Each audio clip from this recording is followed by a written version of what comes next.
Y m v r is equal to n h upon 2 pi. तो अपन को पता भी पड़ जाएगा कि भाई वो बोर्स मॉडल क्यों था। ठीक है, उसको समझते हैं अपन। बट वो समझने से पहले हमें फिर ये समझना होगा स्टैंडिंग वेव होता क्या है। स्टैंडिंग वेव या स्टेशनरी वेव, जो 12th में है उसे पता है, जो 11th में जस्ट आया उसे नहीं पता। तो वेव नेचर ऑफ इलेक्ट्रॉन समझना है in hydrogen atom. As I told you m v r is equal to n h upon 2 pi. वो ऑब्वियसली वेव नेचर से आएगा क्योंकि अभी वही पढ़ रहे हैं, मैं वो पढ़ाने वाला हूँ, तो यहीं से आने वाला है wave nature for electron in hydrogen atom. So standing wave समझना है अपन को या stationary wave. So a wave पहले होता क्या है? A wave in which the amplitude profile, समझाऊंगा सब, do not move in space, thus energy is not transferred is called stationary wave. A stationary wave is formed when, तो देखो stationary wave कब बनता है, कैसे बनता है, फिर समझ में आएगा कैसा होता है। जब एक अपने पास सपोज ये स्ट्रिंग है, गिटार है, वैसे ही गिटार में स्टेशनरी वेव ही बनता है। बताता हूँ। तो ये सपोज अपने पास 2 पॉइंट्स हैं जहाँ बांध रखा है इस गिटार वायर को, ये वायर है, ठीक है, स्टील वायर है। इसमें अगर मैं वेव बनाऊं, ठीक है, वेव ऐसा बनाऊं, ऐसे बहुत सारे केस लेने वाले हैं, कि जो वेव बने वो इस गिटार का डिस्टेंस के बराबर हो, वेव का 1 वेव लेंथ। मतलब ऐसी वेव, सपोज ये मेरे पास गिटार वायर है, तो ऐसी वेव बने जिसमें उसका वेव लेंथ गिटार के टोटल वायर के बराबर है, जो डिस्टेंस है उसके बराबर है। ठीक है, अगर ऐसा है तो स्टेशनरी वेव बनती है। होता क्या है, ये वेव आएगी, टकराएगी इस तरीके से, फिर ये वेव इस तरीके से ऐसे आगे जाएगी, फिर लौटेगी, आई यहाँ टकराई लौटी, यहाँ टकराई यहाँ लौटी, टकराई लौटी, तो इस तरीके से पैटर्न बन जाएगा। और जब इस तरीके से वेव मूव करती है तो अल्टीमेटली वेव फिर आगे पीछे नहीं जाती। रिजल्ट क्या होता है, वेव इस तरीके से मूव करती, खड़ी रहती है सेम जगह, वायर ऊपर नीचे होता है इस तरीके से। तुम बोलोगे सर तुम्हें पानी की वेव देखो, पानी की वेव क्या होती है, ऐसे पानी है, एक ऊपर वाला पार्ट है वो आगे जाता है कि नहीं, तो नॉर्मल वेव हो गई। स्टेशनरी वेव में ये जो ऊपर वाला पार्ट है वो कहीं नहीं जाता, ऊपर वाला पार्ट नीचे हो गया, नीचे वाला पार्ट ऊपर हो गया, ऊपर वाला पार्ट नीचे, नीचे वाला पार्ट ऊपर, ये वेव एक ही जगह रहती है। अगर ऐसा है तो इसीलिए बोलते हैं स्टेशनरी वेव, एक ही जगह वेव है बट वो एक ही जगह है, वो रुकी हुई है। रुकी हुई मतलब नॉट रुकी हुई, ऊपर नीचे जा रही है। अब ऐसा अगर है तो एनर्जी कहीं नहीं जा रही है। मतलब पानी में अगर तुम बोलोगे पानी के वेव की एनर्जी, पानी आगे जा रहा है, पूरी वेव आगे जा रही है, उसका एनर्जी भी आगे जा रहा है। लेकिन इसमें एनर्जी वहीं की वही है, पहले वेव ऐसी थी फिर नीचे हो गई। बताऊंगा अभी, वीडियो दिखाऊंगा इस तरीके से। तो ऐसा जब भी वेव बनेगा इसको बोलते हैं स्टेशनरी वेव या स्टैंडिंग वेव। इसमें एनर्जी कहीं नहीं जाती, वहीं रहती है, इसकी पोजीशन भी वहीं रहती है। मतलब इसको अपन देखें, जो मैंने पैटर्न बनाया बनती कभी बता दिया। जब गिटार कोई भी वायर है जिसमें वेव बन सकती है, वेव बनाओ बट वेव वायर के डिस्टेंस के बराबर हो। ठीक है, तो अल्टीमेटली पैटर्न वेव मूव ऐसे करेगी बट दिखेगा अपन को ऐसा। ठीक है, कैसा दिखेगा देखो, इस तरीके से। समझ में आ रहा है? ये देखो स्टैंडिंग वेव दिख रहा है, ऊपर नीचे। ये मैंने नीचे वाला एग्जाम्पल लूंगा, उससे समझ में आएगा। तो ये this is the standing wave. मतलब अगर नीचे वाला पार्ट बताएं तो आगे बताएं और समझ में आएगा। एक और रास्ता है स्टेशनरी वेव बनाने का, एक और क्या, बहुत सारे रास्ते हैं, कि ये जो डिस्टेंस है 2 लैम्डा के बराबर कर दो, 1 लैम्डा 2 लैम्डा, फिर ये वेव टकराएगी लौटेगी इस तरीके से, यहाँ आएगी यहाँ टकराएगी फिर लौटेगी। तो वेव तो ऐसी जाएगी, ये आई टकराई लौटी, बट हमें दिखेगा क्या, ये जो बनाया मैंने स्टैंडिंग वेव वो दिखेगी। समझ में आया?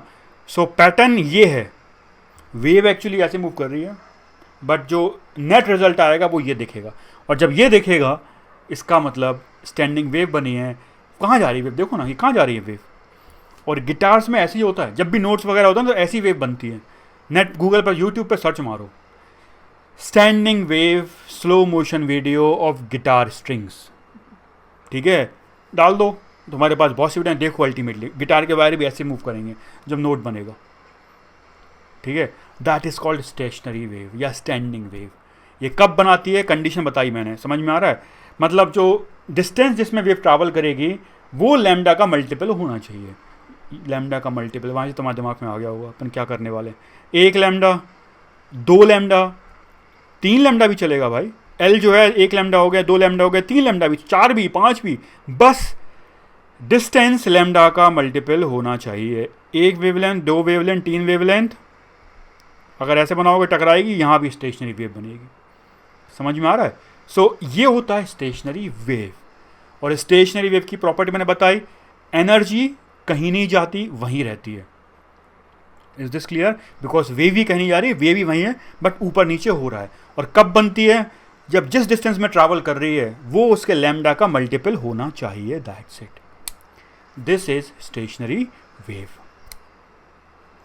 अब अपन समझते हैं जरा इसको यूज करके mvr equal to NH/2π, but दिख गया होगा थोड़ा बहुत, ठीक है? करते हैं। सो देखते हैं।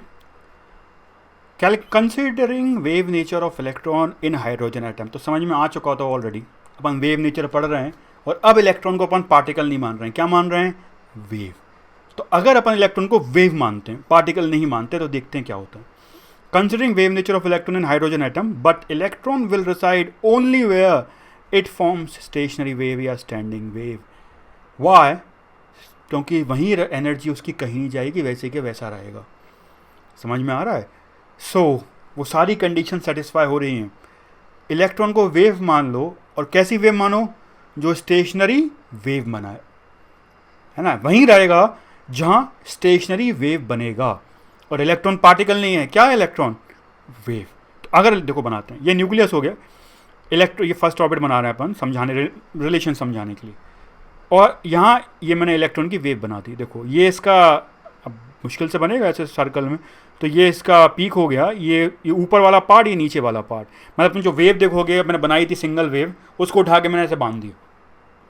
बताया था मैंने, वेव एक जो सिंगल लैम्डा बन रहा था, उसको धागा निकाल, वो जो वायर था निकालो, ऐसे गोल में कर दो, तो ये बनेगा। देखो ये ऊपर वाला पार्ट हो गया वेव का, और ये मैंने बताया सपोज ये मीडियन लाइन हो गई, बीच में जाती है वेव के। अगर ऊपर वाला पार्ट है तो ये नीचे वाला पार्ट। इस तरीके से वेव बनाई है मैंने। समझ में आ रहा है? तो ये इस तरीके से ये वेव है। पहली बात तो ये ऐसी होती नहीं है, दिखेगी नहीं। अभी मैं तुम्हें यही बताया ही नहीं है वेव किस चीज़ की है, सिर्फ समझाने के लिए बता रहा हूँ। समझ में आ रहा है? वेव थोड़ी दिखेगी इसकी, क्यों? मैंने बताया कि किस चीज़ की वेव है, और आगे पता पड़ेगा ये वेव दिखने वाली वेव नहीं है, ये अलग ही वेव है। अभी पता पड़ेगा अपन को, ठीक है? बट तुम्हें समझ में आए तो मैंने बनाया है बस वेव, कि ये कोई वेव है। अगर वेव है तो ऐसा एम्पलीट्यूड बनेगा कोई भी चीज़ का, तो मैंने वो बना दिया, ठीक है? और 2πr, ये जो सरकमफ्रेंस है total, 2πr1 must be equal to λ1। समझ में आया? r1 कौन सा? ये पहला रेडियस। λ1 कौन सा? पहले ऑर्बिट में इलेक्ट्रॉन का डी ब्रॉगली वेवलेंथ। तभी तो बनेगा, बताया ना, 2πr जिसमें घूम रहा है, जिस डिस्टेंस में ट्रैवल कर रहा है, वो लैम्डा का मल्टीपल होना चाहिए। तो मैंने 1 लैम्डा ले लिया, तो अभी बताया था 2 लैम्डा भी हो सकता है। या मतलब कहने का मतलब है कि देखो सेकंड ऑर्बिट बनाई मैंने, इसमें 2 वेव बना दो। एक वेव देखो, अच्छा मैंने 1 वेव बनाई, 1 वेवलेंथ हो गया, और ये फिर मैंने 2 वेवलेंथ बताया था। 1 वेव में भी स्टेशनरी वेव बनी थी, 2 में भी बनी थी। तो मतलब बोल सकते हैं यहाँ 2πr2 must be equal to 2λ2। समझ में आ रहा है? जो डी ब्रॉगली वेवलेंथ है इलेक्ट्रॉन की यहाँ, उसका multiple 2 is equal to 2πr2 होना चाहिए। देखते हैं वो फिट होता है कि नहीं, ठीक है? तभी स्टेशनरी वेव तभी बनेगा। फिर देखते हैं तीसरा ऑर्बिट लें, 1 वेव, 2 वेव और 3 वेव, मतलब 2πr3। ये जो रेडियस है टोटल इसका 2πr3 must be equal to 3λ3। मतलब इस थर्ड ऑर्बिट में सब, हर एक केस में इलेक्ट्रॉन का डी ब्रॉगली वेवलेंथ अलग अलग होगा। निकाल लो। इसका मास पता है तुम्हें, वेलोसिटी पता है। मैं याद है मैंने अभी एक सवाल कराया था, इसीलिए क्या बताया था? इलेक्ट्रॉन का वेवलेंथ निकालो। अपन ने किस में निकाला था? फर्स्ट ऑर्बिट में। तुम सेकंड थर्ड में निकाल के देखो, वो सेम नहीं आएगा, अलग अलग आएगा, है कि नहीं? अब अपन फिट करा रहे हैं कौन सी कंडीशन? स्टेशनरी वेव बननी चाहिए, और mvr NH/2π, दोनों को थोड़ा सोचना है अपन को, ठीक है?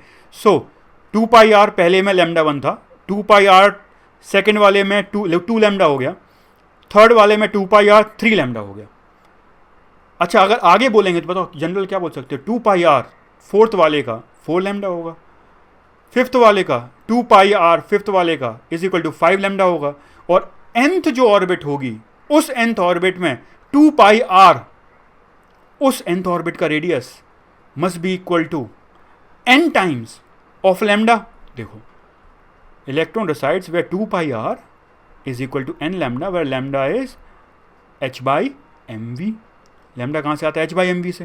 तो अपन बोल सकते हैं 2πr is equal to n into h/mv is equal to will give m into v, और r को यहाँ रखो, 2π नीचे लेके आ गए, nh/2π। तो mvr nh/2π क्यों होता है, क्योंकि इलेक्ट्रॉन पार्टिकल नहीं है, इलेक्ट्रॉन वेव है, और वो वहीं रहेगी जहाँ वो स्टैंडिंग वेव बनाएगी, स्टेशनरी वेव बनाएगी। इसीलिए mvr nh/2π आता है। और पता उसको बोर को वो 1/λ वाली इक्वेशन बनानी थी, उसको दिख गया था मुझे ये यूज़ करना है, तो उसने यूज़ कर ली थी वो 1/λ वाली इक्वेशन लाने के लिए, याद है डिबग वाली इक्वेशन, तो सब फिट बैठ गया था। But this is the reason कि भाई इलेक्ट्रॉन को, अब तुम खुद देख रहे हो, प्रूफ देख रहे हो कि इलेक्ट्रॉन को अपन कभी पार्टिकल कभी वेव मानना पड़ेगा, तभी चीज़ें फिट बैठेंगी, और वही एक्चुअली हो रहा है इसका मतलब नेचर में। So are electron is sometime particles, sometime waves, ठीक है। समटाइम इट्स प्रॉपर्टी, कभी कभी इसकी प्रॉपर्टी वेव से पता पड़ती है, कभी कभी इसकी प्रॉपर्टीज पार्टिकल नेचर से पता पड़ती है। समझ में आया? सो ये था अपना डी ब्रोगली के बारे में सब कुछ, और ये प्रूव कर दिया। मैंने बोला था mvr nh/2π का रीज़न है वो ये है। अब अपन देखेंगे next part, Heisenberg's uncertainty principle, ठीक है, देखते हैं। अब अपन समझते हैं Heisenberg uncertainty principle. As name suggest something is uncertain, पता नहीं, अनसर्टेन मतलब we are not sure about it. Now let's see what we are not sure about, ठीक है। सो देखो अगेन ये पार्ट एक्चुअली इसका अगर पूरा डेरिवेशन वगैरह देखना है तो बियॉन्ड आवर लेवल है, ठीक है। पीएचडी मैथमेटिक्स लेवल की मैथ्स लगेगी, जो बहुत दूर की बात है, ठीक है। इसका डेरिवेशन सवाल ही नहीं उठता समझने का, इसलिए तुम्हारे कोर्स में है ही नहीं। तुम्हारे कोर्स में एक इक्वेशन है, सवाल वैसे ही है डी ब्रोगली की तरह, एक इक्वेशन है उसको याद करना है, और सारे सवाल उस इक्वेशन पे आएंगे, वैल्यू रखो और आंसर निकालो, ऐसा है।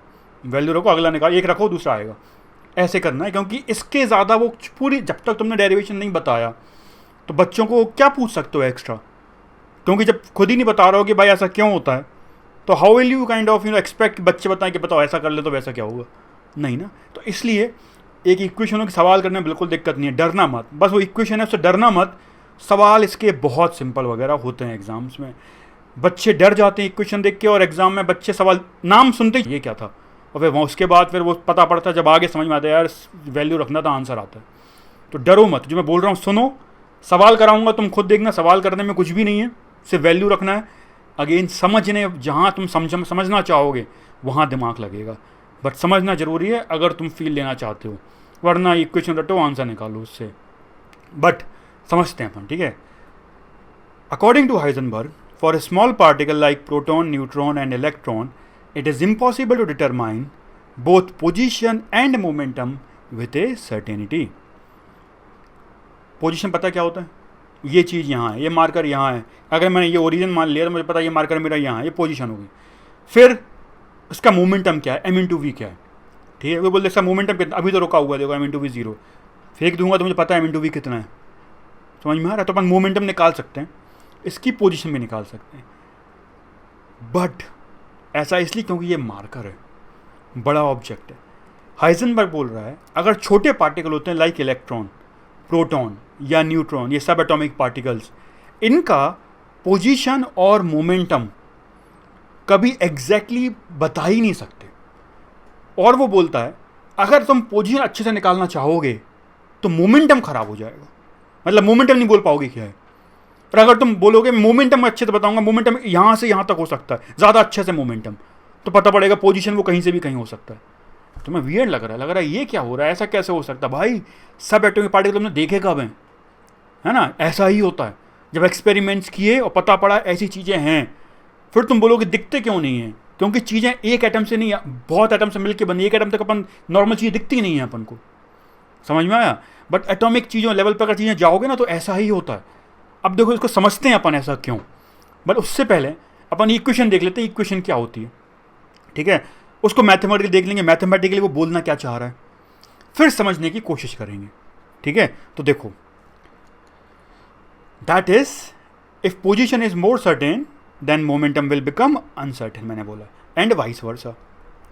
अगर अपन पोजीशन अच्छे से देखना चाहें, मतलब अच्छे से देखना मतलब क्या, मैं बोलूं मेरा पार्टिकल इतने रेंज में है और दूसरा बोले मेरा पार्टिकल इतनी रेंज में है, तो बताओ who is more certain about the position? सामने वाला आदमी, कि भाई वो बोल रहा है मेरा तो पार्टिकल इतने पोजीशन, मैं बोल रहा हूँ मेरा पार्टिकल इतने पोजीशन में, तो ऑब्वियसली मैं ज़्यादा अनसर्टेन हूँ मेरा पार्टिकल कहाँ है। वो तो बोल रहा है देखो मेरा यहाँ से यहाँ हो सकता है, ही इज़ मोर सर्टेन। तो कहने का मतलब है ये जो रेंज होता है, मैं बोलूँगा इस 0 से लेके 10 मीटर तक, 10 जो जितना भी है 10 मान लो, ठीक है, तो 10 मीटर तक मेरा पार्टिकल है। तो जो रेंज है डेल्टा एक्स, इसको बोलते हैं change in position. Delta x मतलब यहाँ से लेके यहाँ, तो एक्स का डिस्टेंस है, डिफरेंस है, समझ में आ रहा है। ये ओरिजिन है, सपोज इस ओरिजिन से मैं बोलूँ ये पॉइंट इतना, ये पॉइंट, तो ये पूरा this x1 minus x2, this is the delta x, जिसका मतलब uncertainty in position. Similarly momentum, मैं बोलूँगा मोमेंटम इतनी वैल्यू से लेके कोई वैल्यू दे दी, अगली वैल्यू है, तो वो जो रेंज है that will be delta P, uncertainty in momentum. समझ में आ रहा है। तो देखो मैं लिखने वाला हूँ इक्वेशन में, and is given by delta x into delta p greater than equal to, greater than और इक्वल टू, बोल रहा इतना या इससे ज़्यादा, इक्वल टू नहीं होता इसके अंदर। इस इक्वेशन का डेरिवेशन बहुत खतरनाक है, ठीक है, बट उसको समझने में कसम से नॉर्मल बंदे को तो एक दिन लग जाता है क्या बोल रहा है, ठीक है, वो बहुत हाई लेवल मैथमेटिक्स चाहिए। Delta x into delta p greater than और इक्वल टू एच अपॉन 2 पाई, और याद रखना रिड्यूस प्लैंक कांस्टेंट h/2 होता है, जिसको h डैश से लिखते हैं, वो याद रखना। कई बार लिखा होता है delta x into delta p greater than equal to h cross by 2, तुम कहोगे सर ये तो h/2 पढ़ाया था, वो h/2 h क्रॉस होता है, दैट्स इट, ठीक है। तो delta x into delta p is greater then h/2, delta x is uncertainty in position, मैंने समझाया, delta p is uncertainty in momentum, and h/p को h ऐसा भी लिख देते हैं, this is called reduce Planck's constant. डरना मत, बात वही है, h/4 है overall. So this equation says delta x मैं बोलूँगा यहाँ से यहाँ तक मेरा पार्टिकल है, तो वो डेल्टा एक्स रेंज, बोलूँगा मोमेंटम यहाँ से यहाँ तक है, delta p is greater than और equal to h/4 this is called Heisenberg uncertainty principle. इसको मैथमेटिकली समझते हैं, जो मैंने बोला कि अगर पोजीशन बढ़ाएंगे सर्टेन करेंगे तो मोमेंटम अनसर्टेन क्यों हो जाएगा, अपन वो देखते हैं, ठीक है, वो समझते हैं। सबसे पहले अपन इक्वेशन लिख देते हैं, delta x delta p greater than और इक्वल टू h/4, ठीक है। अब देखो, if delta x tends to 0, delta x tends to 0 मतलब क्या, मैंने बोला डेल्टा एक्स बड़ा है मतलब अनसर्टेनिटी ज़्यादा है, छोटा कर दिया मतलब अनसर्टेनिटी कम हो गई। ज़्यादा अच्छे से पता है मुझे, सर्टेनिटी अनसर्टेनिटी का मतलब पता होना चाहिए पहली बात तो। सर्टेनिटी मतलब पता है, ठीक है, कितना किस तरीके से पता है। अनसर्टेनिटी मतलब we are not sure about it, ठीक है। इस रेंज में I am less sure about it, इस रेंज में I am more sure about it, या लेस अनश्योर अबाउट इट। समझ में आ रहा है। सो अगर डेल्टा एक्स छोटा हो गया, इसका मतलब है अनसर्टेनिटी इन पोजीशन कम हो गई, और अनसर्टेनिटी इन पोजीशन अगर मैं 0 कर दूँ, मैं बोल दूँ बिल्कुल यहाँ है मेरा पार्टिकल, बिल्कुल 0, तो मैंने बहुत अच्छे से बता दी उसकी, मुझे पता बिल्कुल वहाँ है। समझ में आ रहा है। और अगर डेल्टा एक्स बहुत अच्छे से बता दिया, ठीक है, तो डेल्टा पी निकाल के देखते हैं। Delta x tend to 0, position is certain, delta इस फॉर्मूले से डेल्टा पी क्या होगा, greater h/4 into delta x is equal to, sorry will give delta p tend to infinite. अगर डेल्टा एक्स ये जो है टेंडिंग टू 0 कर दो भाई, तो ये कांस्टेंट है ऊपर, ये सब कांस्टेंट है, constant by tending to 0 infinite नहीं हो जाएगा। समथिंग बाई बहुत छोटी वैल्यू डिवाइड कर दो, इनफाइनाइट मतलब डेल्टा पी मतलब तुम्हारा मोमेंटम। समझ में आ रहा है। तुमने जो वैल्यू बोला 0 से लेके इनफाइनाइट तक हो जाएगी, इनफाइनाइट हो गई, मतलब तुम्हें कुछ नहीं पता मोमेंटम के बारे में, समझ में आ रहा है? The more you try to increase the certainty of position, the momentum will become uncertain. तुम्हें यह देखना है भाई कि मोमेंटम और पोजीशन में उल्टा है। सॉरी, अगर मोमेंटम तुम अच्छे से देखना चाहोगे तो पोजीशन नहीं देख पाओगे, अगर तुम पोजीशन देखना चाहोगे तो मोमेंटम ही देख पाओगे। That's it. क्योंकि नीचे आएगा भाई ये डेल्टा एक्स अगर बढ़ेगा तो डेल्टा पी कम होगा, डेल्टा एक्स अगर बढ़ेगा तो डेल्टा पी कम होगा, और डेल्टा एक्स अगर कम होगा तो डेल्टा पी बढ़ेगा। इन्वर्सली प्रोपोर्शनल नीचे है। समझ में आ रहा है? तो देखो वो जो मैंने बोला था, अगर तुम पोजीशन सर्टेन करना चाहोगे तो मोमेंटम अनसर्टेन होता जाएगा।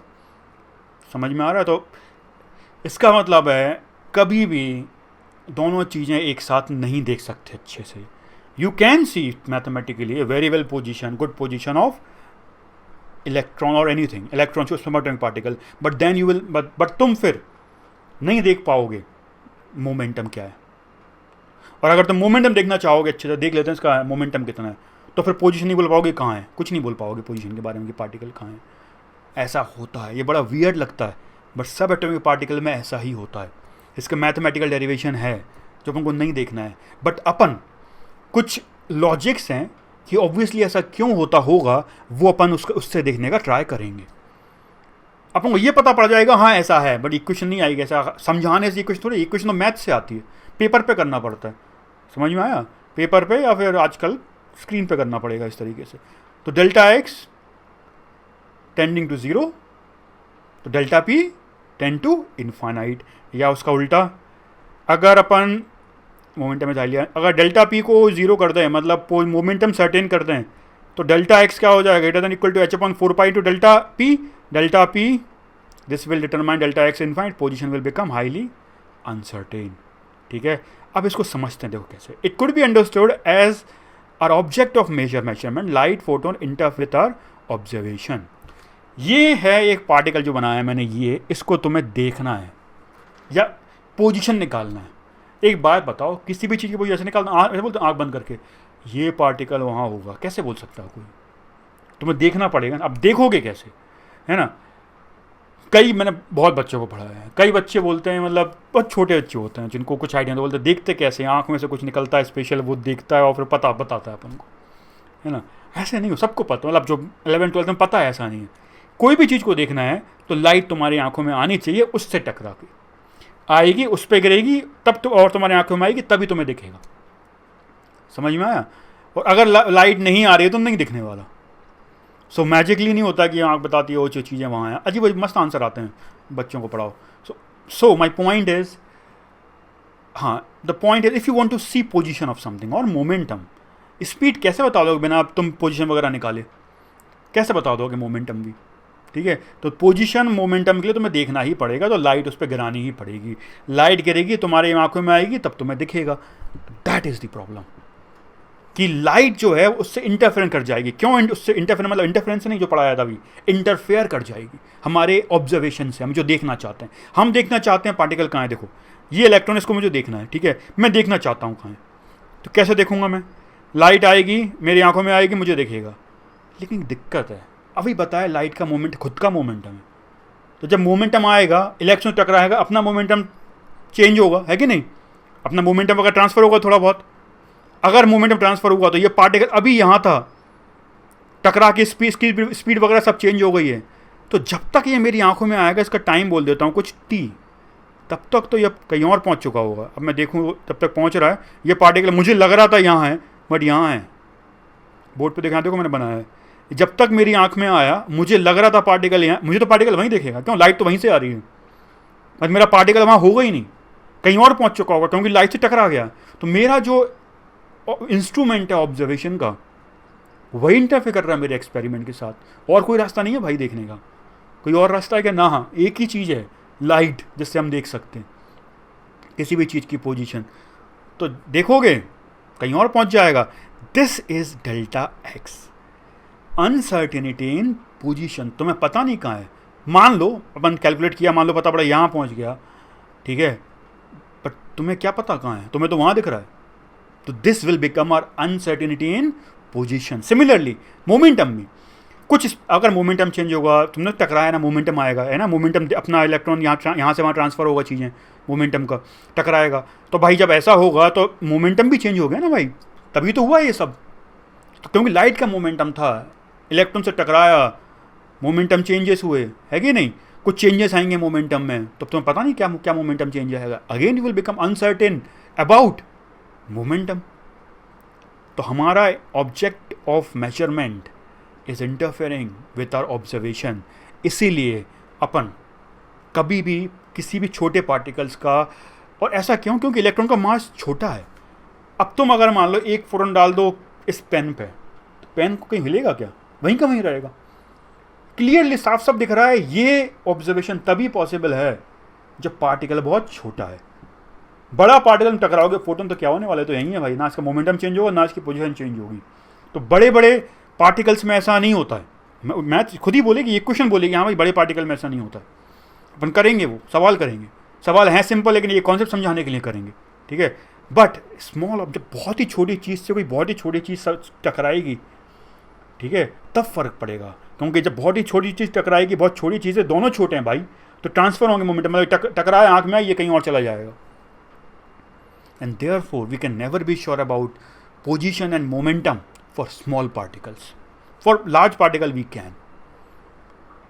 बट अब एक क्वेश्चन और है, सर ये कैसे बताएंगे कि अगर डेल्टा एक्स अपन बढ़ाएंगे तो डेल्टा पी छोटा हो जाएगा, मतलब अपन पोजीशन को सर्टेन करेंगे तो मोमेंटम अनसर्टेन क्यों हो जाएगा। इसको लाइट के एग्जांपल से समझ सकते हैं अपन। तो देखो समझते हैं उसको। तो देखो, the minimum resolution that can be made by light is equal to its wavelength. मतलब तुम्हें कोई भी चीज़ लाइट से ही देखोगे, ठीक है, तो किसी भी लाइट से सबसे छोटी चीज़ उतनी देख सकते हो जो उस लाइट के वेवलेंथ के बराबर हो। मतलब देखो, ये मैंने लाइट के वेवलेंथ लाई जिससे मैं देख रहा हूँ, ठीक है, लाइट से देखेंगे। But we can use different, suppose light, we can use light of very small wavelength, we can use light of large wavelength. So I am taking, मैं एक पर्टिकुलर वेवलेंथ ले रहा हूँ, सो मैंने एक पर्टिकुलर वेवलेंथ ले ली, ठीक है, इसका ये लैम्डा है, ठीक है, ये वन वेवलेंथ ले ली मैंने, लैम्डा, ठीक है। इस लैम्डा से छोटा ऑब्जेक्ट होगा तो अपन नहीं देख पाएंगे भाई। This object can not be resolve with this wave, इससे नहीं देख सकते भाई, इस लाइट से। उसी को देख पाओगे जिस ऑब्जेक्ट का साइज इस वेवलेंथ से बड़ा हो, वही देख सकते हैं। उससे छोटा होगा नहीं देख पाते, रेजोल्यूशन ही नहीं आएगा, नहीं देख पाओगे। तो बड़ा होगा तभी लाइट प्रॉपर्ली टकरा के तुम्हें आंखों में आ पाएगी, तुम देख पाओगे उससे, ठीक है। So the minimum resolution that can be made by a light is equal to its wavelength. एक वेवलेंथ से छोटा, जो वेवलेंथ लाइट है उस वेवलेंथ, उसके वेवलेंथ से छोटा ऑब्जेक्ट नहीं देख सकते। कोई बात नहीं, देख सकते हैं, छोटी वेवलेंथ ले लो, लाइट ऑफ लोअर वेवलेंथ ले लो, would be required to see the object. छोटी वेवलेंथ लोगे तो अब देखो, अब देख पाओगे नहीं, क्योंकि अब इसका वेवलेंथ इस ऑब्जेक्ट से छोटा हो गया। तो किसी भी ऑब्जेक्ट को अगर देखना है तो उस ऑब्जेक्ट को देखने के लिए लाइट, समझ में आ रहा है, उस ऑब्जेक्ट के छोटी वेवलेंथ की लेनी पड़ेगी। मतलब light which you are using should have wavelength, जो वेवलेंथ जो उस ऑब्जेक्ट को देखना चाह रहे हो उससे छोटी हो, जो अपन ने यहाँ ली है। वेरी गुड, अब देख पाएंगे। बट मोमेंटम क्या होता है, h बाई लैम्डा। तो अपन इसको पहले नहीं देख पा रहे थे, पहले uncertainty in position was larger. अब अपन अनसर्टेनिटी जो होगी अपनी वो छोटी हो जाएगी भाई। अपन को इससे छोटे ऑब्जेक्ट नहीं मिलेंगे, तो मैंने बनाया है यहाँ, इससे छोटे ऑब्जेक्ट नहीं मिलेंगे, नहीं दिखेंगे, बाकी सब दिख जाएंगे। तो डेल्टा एक्स इतना हो गया। पहले डेल्टा एक्स बड़ा था भाई, ये था डेल्टा एक्स इतना बड़ा, इतने डिस्टेंस में चीज़ नहीं देख पा रहे थे, अब इतने छोटे डिस्टेंस में देख पाएंगे। Delta x uncertainty in position कम हो गई। मोमेंटम होता है h बाई लैम्डा, और अगर तुमने लैम्डा क्या किया यहाँ पे, छोटा किया है। लैम्डा अगर छोटा किया है तो मोमेंटम बढ़ जाएगा कि नहीं। और अगर मोमेंटम बढ़ गया, अगर मोमेंटम बढ़ गया तो भाई समझ में आ रहा है कैसे, you will not be sure about momentum then. मतलब अगर मोमेंटम लाइट का, इस लाइट का मोमेंटम ज़्यादा है और वो टकराएगा किसी छोटी चीज़ से, तो ज़्यादा मोमेंटम ट्रांसफ़र होगा। ज़्यादा मोमेंटम ट्रांसफ़र होगा तो will not be sure about momentum. तो ये बोल रहा है भाई, बिना इक्वेशन लगाए ये बता रहा है कि ऐसा होना चाहिए छोटे ऑब्जेक्ट के लिए। इसीलिए वो equation delta x into delta p greater than equal to h upon 4 pi, greater the momentum of incident photon, greater will be the uncertainty in momentum of the particle to be seen and vice versa. So now we have proved कि ऐसा होना चाहिए छोटे objects के लिए, but we can not prove just by looking, just by normal observation and case ये delta x and delta v greater than equal to 4 h upon 4 pi without using mathematics. That is what वो अपन नहीं करना चाहते, वो अपन नहीं कर सकते अभी, ठीक है। सो यू हैव टू, तुम्हें अपन को ये याद रखना है, delta x into delta p greater than और इक्वल टू होता है एच अपॉन 4 पाई के, जिसका मतलब ये होता है कि डेल्टा एक्स अगर छोटा होगा डेल्टा पी बड़ा हो जाएगा। डेल्टा एक्स छोटे का मतलब है position is certain, delta P बड़ा होने का मतलब मोमेंटम इज अनसर्टेन, जिसका मतलब हो गया या तो अपन मोमेंटम देख सकते हैं अच्छे से या पार्टिकल की पोजीशन, बट दोनों एक साथ नहीं देख पाओगे। एक को अच्छा करोगे दूसरा खराब, दूसरे को अच्छा किया ये वाला खराब। This is how things happen in सब एटॉमिक पार्टिकल्स लेवल, ठीक है। अपन हो गया, ये इतना समझना था अपन को। अपन सवाल करते हैं, सवाल करने में कुछ नहीं करना, डरना मत। सवाल पढ़ो तो मैंने जो बता दिया ना, बस वही करना है, फॉर्मूले में रखोगे आंसर आएगा, बस डरना मत। सवाल करते हैं किस तरीके, अगर बच्चे डरते हैं क्योंकि समझ में नहीं आता कि मैंने हुआ क्या है, डेल्टा एक्स क्या है, डेल्टा पी मैंने बता दिया क्या है। अगर इतना समझ में आ गया तो I don't think you will ever need to worry about it, ठीक है। तो सवाल सारे होंगे, अपन करते हैं, ठीक है, फिर आगे बढ़ेंगे। Question, a microscope uses light of wavelength 0.1 angstrom to locate an electron, determine the uncertainty in momentum and pose velocity involve, ठीक है। करो ट्राई। इसका आंसर है 0.53 10⁻⁻23 kg मीटर पर सेकेंड, ठीक है, मोमेंटम, और 5.8 10⁻⁶ metre per second will be uncertainty in position. तो कैसे निकालेंगे, हमें पता है एक ही formula, delta x delta p greater than equal to h upon 4 pi होता है, ठीक है। अच्छा, मोमेंटम कैसे निकालते हैं, एम इंटू वी। तो delta p change in momentum क्या हो जाएगा, change in m in v. अच्छा, एम कॉन्स्टेंट है, कुछ नहीं बोला तो मास कॉन्स्टेंट ही मानना है, ठीक है। एम डेल्टा वी फॉर्मूला बन गया, delta p is greater equal to m delta v, m is mass is constant माना है मैंने। अच्छा, लोग फॉर्मूले याद कर लेते हैं, इसके लिए ये फॉर्मूला, एक डेल्टा वी में ये फॉर्मूला, एम नीचे, भाई नहीं हो तो मैं कर लो, जब एंड में बहुत कुछ आएगा ना याद नहीं रहेगा, कम से कम याद रखो delta x delta p greater than equal to h upon 4 pi होता है, ये याद रखो, और बाकी फिर दिमाग लगाओ, ठीक है। So delta x into delta v greater than equal to h upon 4 pi, greater than का साइन होगा यहाँ पे, greater than equal to h upon 4 pi. अच्छा, अब सॉल्व करते हैं। पहली चीज़, डेल्टा एक्स कितना है, मैंने बताया था, कुछ नहीं बोला है, तो वेवलेंथ जो है यूज़ कर रहे हैं लाइट की, वही उसकी अनसर्टेनिटी है, समझाया था अभी। तो डेल्टा एक्स कितना हो गया, 0.1 एंगस्ट्रॉम, मतलब 0.1 इंटू 10⁻⁻10 मीटर्स। तो डेल्टा पी निकालना है अपन को, पहले डेल्टा पी निकाल लेते हैं, greater than equal to h upon h लिख दिया, 6.6 10⁻34 divided by 4 pi, use value पता है अपन को, इंटू डेल्टा एक्स, ठीक है। इसको सॉल्व किया, 6.63 डिवाइड बाई 4 पाई, ये आ गया 0.53 into 10⁻34 divided by delta x 1 into 10⁻11, 0.1 10⁻10 था तो 1 इंटू 10⁻11 हो गया, सिंपल डेल्टा पी आ गया, ये आ गया 0.53 इंटू 10⁻23। सॉल्व कर लो, आएगा। एक ही इक्वेशन है, वैल्यू रखना है तो आंसर आएगा। बस डरते हैं बच्चे कि ये क्या आ गया, अनसर्टेनिटी अनसर्टेनिटी, अरे कितनी सिंपल चीज़ है, तुम्हें तो सिंपल ही देखना है, समझने की चीज़ें होती हैं टफ, ठीक है, इसके अंदर। अब डेल्टा वी के लिए ये फॉर्मूला यूज़ कर ले, तभी निकाला मैंने, ठीक है, याद भी नहीं करना पड़ा, 2 सेकंड लगा निकालने में। तो मैं अगर थोड़ा सीख जाओगे आगे तो खुद सोचोगे हम डेल्टा वी, हम नीचे वी वहाँ रह गया। So delta v greater than equal to क्या हो जाएगा, एच बाई 4 पाई एम, याद है एम आएगा यहाँ पर, तो एम 9.1 10⁻⁻, सब ऐसा में रखा है तो आंसर ऐसा में आएगा, इंटू डेल्टा एक्स भी तो आएगा नीचे, डेल्टा एक्स तो कितना आ गया अपने पास, 0.058 10⁻³ डिवाइडेड बाई 10⁻11 डेल्टा एक्स हो गया।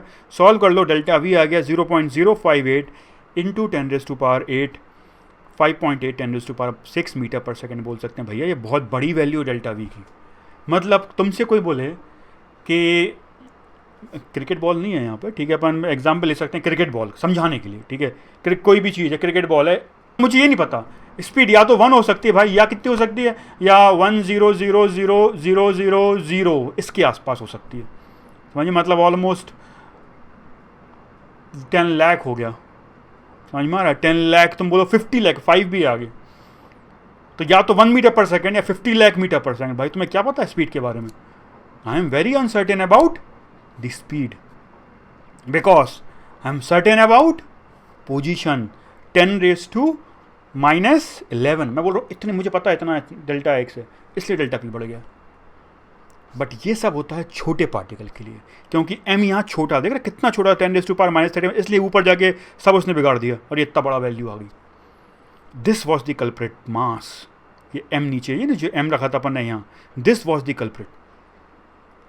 सो देखते हैं अगर एम बड़ा हो जाए तो क्या करेंगे, तो क्या होगा। Next question, cricket ball of mass 200 grams is moving with speed of 30 meter per second. We can locate the cricket ball with an error equal to the magnitude of the wavelength of light used. That is 5000 angstrom. तो अपन 5000 angstrom जो light use कर रहे हैं, ठीक है, उतना अपना uncertainty इन क्या हो गया, position. Calculate the uncertainty in velocity of the cricket ball. Try करो, ठीक है, मैं फिर आंसर बताता हूँ। The answer is 0.53 into 10⁻⁻27 metre per second, ठीक है। कैसे, देखो, delta x into delta p greater than और इक्वल टू h/4 होता है, अपन को पता है। डेल्टा पी को बोल सकते हैं एम डेल्टा वी, ठीक है, एम नीचे आ जाएगा, तो delta x delta v greater than और इक्वल टू h/4 एम हो गया। अच्छा, डेल्टा एक्स कितना है बताया मैंने अभी, 5 इंटू 10⁻⁻7 मीटर्स।